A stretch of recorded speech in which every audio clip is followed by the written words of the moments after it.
আমি এখন আছি ঢাকাতে। আমি যে ফ্ল্যাটে আছি এটা হচ্ছে ৭ তালা। আমি ৫ তালায় আছি।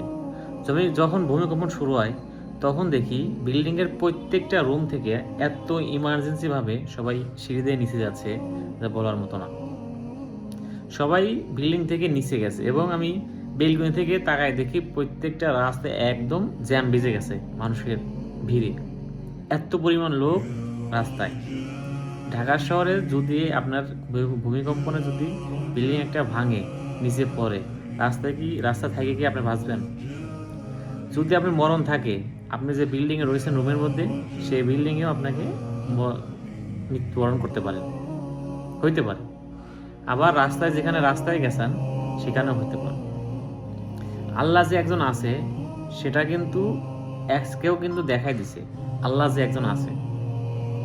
তা আমরা কিন্তু মরণের ভয় কোনো সময় করি না। যখন বিপদে পড়বেন তখন আল্লাহর নাম নেবেন।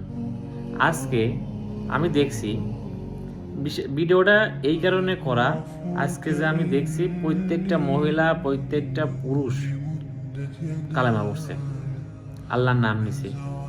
তাছাড়া আমি যতদিন আছি এইখানে, প্রায় 10-12 দিন হয়েছে, একজন মানুষের দেখি নাই যে আল্লাহর নাম নিছে এত জোরে জোরে। মানুষ এত জোরে জোরে আল্লাহ তাআলার নাম নিছে, কালেমা পড়ছে, দোয়া দরুদ পড়ছে, যা বলার মতো না।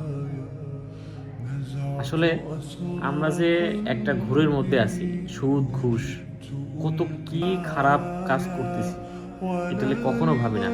মৃত্যু যখন আসবে তখন এগুলো কোনো কাজ হবে না।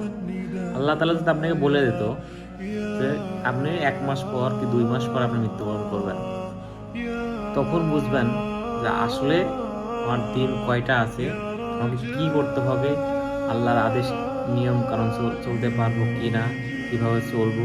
ওই কয়টা দিন আপনাকে একটা জাহান্নামের ঘোরের মধ্যে থাকতে হবে। থাকতে হবে কি থাকবেন আপনি, দেখবেন 24 ঘন্টা আপনি মসজিদে রয়েছেন। তা আল্লাহ তাআলা আমাদের মাফ করুক, মাফ করছে। আজকে যে ভূমিকম্পটা হয়েছে, যারা নিজের চোখে দেখছেন তারা জানেন। সবাই আমরা আল্লাহ তাআলার পথে চলবো। এখনো সময় আছে ভাই, এখনো সময় আছে। আপনারা চেষ্টা করেন, সুদ ঘুষ হারাম এগুলো থেকে বিরত থাকেন। ভালো থাকবেন সবাই। আসসালামু আলাইকুম।